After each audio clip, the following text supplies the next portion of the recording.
The night was quiet except for the occasional creak of the swings and the distant hum of traffic. Lena sat curled up on the cold metal of the swing, hugging her thin blanket tightly around her small frame. Her shoes were worn, the soles nearly gone, and her hair stuck to her face from the damp evening air. She watched the streetlights flicker, casting long shadows across the empty playground. A plastic water bottle rolled slightly near her feet, a reminder of her day scavenging for anything to eat. The sandbox, deserted and covered in dew, smelled faintly of wet grass and dust. She pulled her knees closer, trying to make herself smaller, hoping the world wouldn't notice her. Somewhere far away, laughter and music drifted from nearby apartments, a life she longed to be part of but could never reach. Lena's eyelids grew heavy, the cold seeping into her bones, but she forced herself to stay awake, fearing that if she slept too deeply, she might wake to find herself alone in a stranger's place, or worse, chased away by someone who didn't want her there. She whispered a soft promise to herself, a ritual she had repeated every night: tomorrow will be better. Tomorrow I'll find something good. Her voice was barely audible, swallowed by the night air, but it gave her courage. And though the playground was empty and unforgiving, it was hers for these few hours, a fragile sanctuary where she could rest her weary body and quiet her anxious mind, if only for a little while. The shadows shifted as a car's headlights passed by, illuminating her small, determined figure. Lena's gaze followed the light, but she didn't flinch. Survival had taught her to be invisible, and yet, in the stillness of the night, there was a quiet strength in her eyes, a spark of hope that refused to be extinguished. Damian Blackwood's sleek black car rolled slowly down the quiet street, the engine humming softly in the night. He was returning from a late meeting, his mind filled with figures, contracts, and deals, when a flash of movement by the playground caught his attention. At first, he thought it was a stray animal or a stray piece of trash being blown by the wind. But as his eyes adjusted, he saw her, a small girl, wrapped in a thin blanket, sitting on a swing, shivering slightly. He stopped the car, the tires crunching on gravel, and leaned forward, studying her carefully. Her clothes were worn and tattered, and her tiny frame looked painfully fragile in the cold night air. Something stirred in him, an unfamiliar twinge of concern that he wasn't used to feeling. Normally, he would have driven past, dismissing such sights without a second thought. But tonight, he didn't. He stepped out of the car, the crisp air biting at his coat, and approached cautiously. "Hey," he said, his voice low but firm, careful not to startle her. Lena looked up quickly, eyes wide, brimming with a mixture of fear and defiance. She instinctively tightened her grip around her blanket, as if it could shield her from the world. I'm not going to hurt you," Damian added, keeping his distance but making his presence known. He noticed how her small hands trembled, how her gaze darted toward the empty streets as if expecting someone, or something, bad to appear. Lena's voice was barely audible. I'm fine," she said, though her teeth chattered slightly. "Go away." But Damian didn't move. There was a pause, a moment of silence where the cold air seemed to thicken, and then he asked gently, "Do you have somewhere to go?" The question caught her off guard. No one had ever asked her that before, not like this, with concern instead of judgment.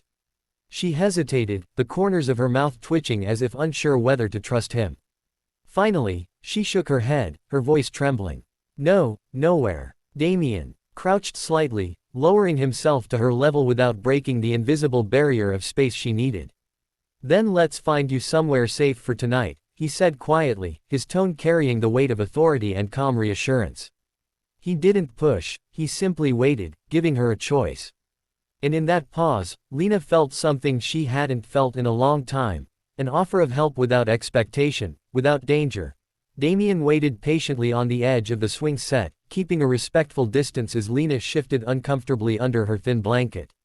Her eyes, large and wary, darted to him and then away, tracing the empty streets as if looking for an escape route.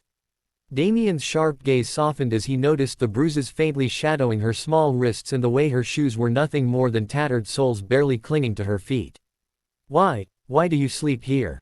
he asked gently, not wanting to startle her. Lena hesitated, her fingers clutching the blanket tighter. Her voice was barely a whisper, but there was a brittle strength to it. "It's safe," she said, as if repeating a mantra she had told herself 1,000 times. "No one bothers me here." Damian nodded slowly, understanding more than she realized. And at home? He asked. Do you have a home? The question seemed to pierce through the protective wall she had built around herself. A shadow crossed her face, grief mingling with the cold of the night. No, my mom, her voice cracked, and she swallowed hard, forcing herself to continue, she's gone. And my dad, he doesn't care. I stay here 'cause it's the only place I can be alone but not completely invisible.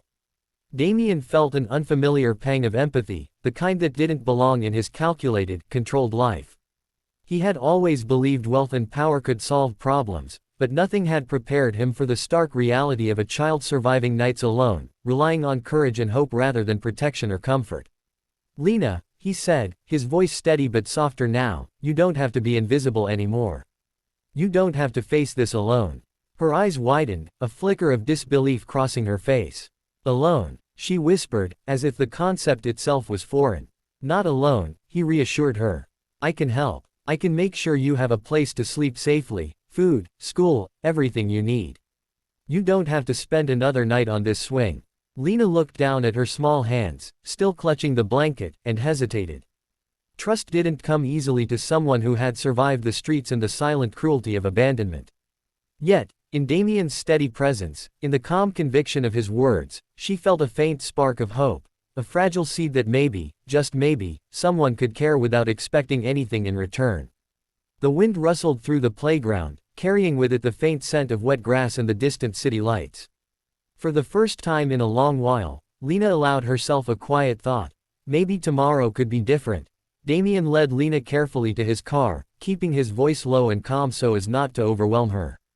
She hesitated at the door, glancing back at the empty playground as if it were the only world she'd ever known. Her tiny fingers tightened around the edge of the blanket, and Damien knelt beside her, meeting her gaze. I promise, nothing here will hurt you. Just come with me for tonight. We'll figure everything else together. Slowly, she nodded, stepping into the warmth of the car. The leather seats smelled faintly of cologne and expensive polish, so foreign compared to the damp metal of her swing. She shivered slightly, not entirely from the cold. Damien glanced at her, recognizing the tension coiled like a spring in her small frame, and silently reminded himself to be patient. Trust was not something given freely, especially to someone who had known only abandonment and neglect. The drive through the quiet streets was a contrast to the chaos of her mind. Lights blurred past, reflecting in her wide, wary eyes. Damien kept conversation minimal, allowing her the silence she seemed to need, occasionally pointing out mundane details. That's the bakery where they sell the chocolate croissants you like, he said softly, sensing her attention drift. She offered a small, skeptical smile, the first real one he had seen, and he felt a subtle warmth spread through his chest. Arriving at Damien's mansion, the sheer size of the place seemed overwhelming to Lena. Marble floors gleamed under grand chandeliers, and the walls were adorned with art she didn't understand but felt the weight of. Damien guided her gently, showing her to a cozy, softly lit guest room. A bed with fresh blankets, a pillow that smelled faintly of lavender, and a small stack of books greeted her. She ran her hand along the sheets, marveling at the softness, almost afraid to believe it was real. I don't want to be a burden, she murmured, her voice almost lost in the vastness of the room. You're not a burden, Damien replied firmly, kneeling to meet her gaze. You're just someone who deserves safety and care. That's all. For a moment, Lena simply stared, as if trying to memorize the reality of kindness. She hesitated before speaking again. Will I have to leave in the morning? Damien shook his head. No, you'll stay as long as you need. We'll work out school, food, everything else tomorrow.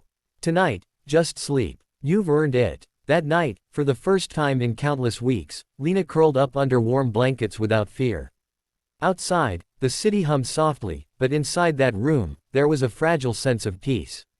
Damien lingered at the doorway for a moment, watching her small chest rise and fall with sleep, and he realized that the encounter at the playground was only the beginning. Something had shifted, not just in Lena, but in him. And as the night deepened, the cold millionaire found that for the first time, he wanted to protect something with all the warmth he had long buried inside. The next morning, sunlight streamed through the tall windows of Damien's mansion, painting the room in warm golds and soft shadows. Lena stirred under the blankets, blinking against the brightness, unsure whether the world she had woken up to was real or a dream. The unfamiliar comfort of a real bed and the gentle hum of the house felt almost too much to believe. Downstairs, Damien was already awake, moving through the kitchen with the precision and calm of someone accustomed to control. The smell of fresh coffee mingled with baked bread, and he carefully arranged a plate of fruit and warm pastries on the table. When Lena finally descended, still rubbing sleep from her eyes, she froze at the sight.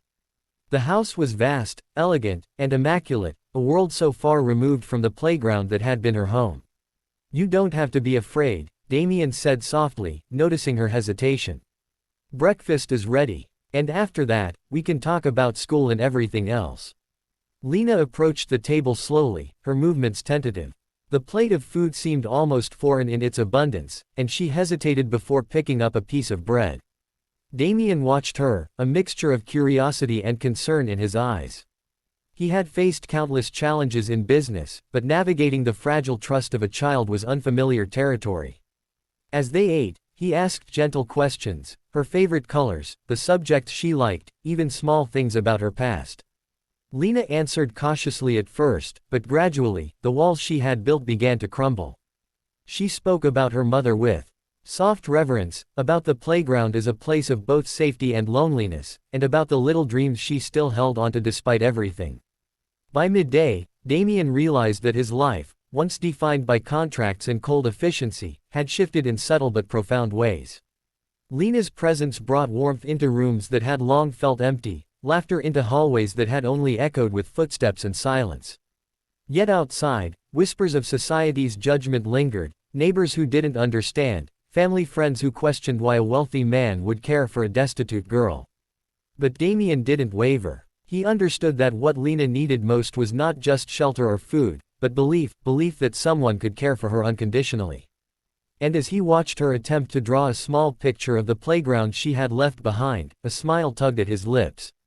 In that moment, he knew that their lives had entwined in a way that would change both of them forever. The day closed with a quiet understanding between them.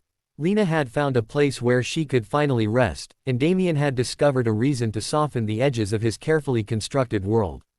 Outside the mansion, the city continued on, oblivious to the bond forming within, but inside, a fragile, unspoken promise lingered, one of safety, trust, and the hope of a brighter tomorrow.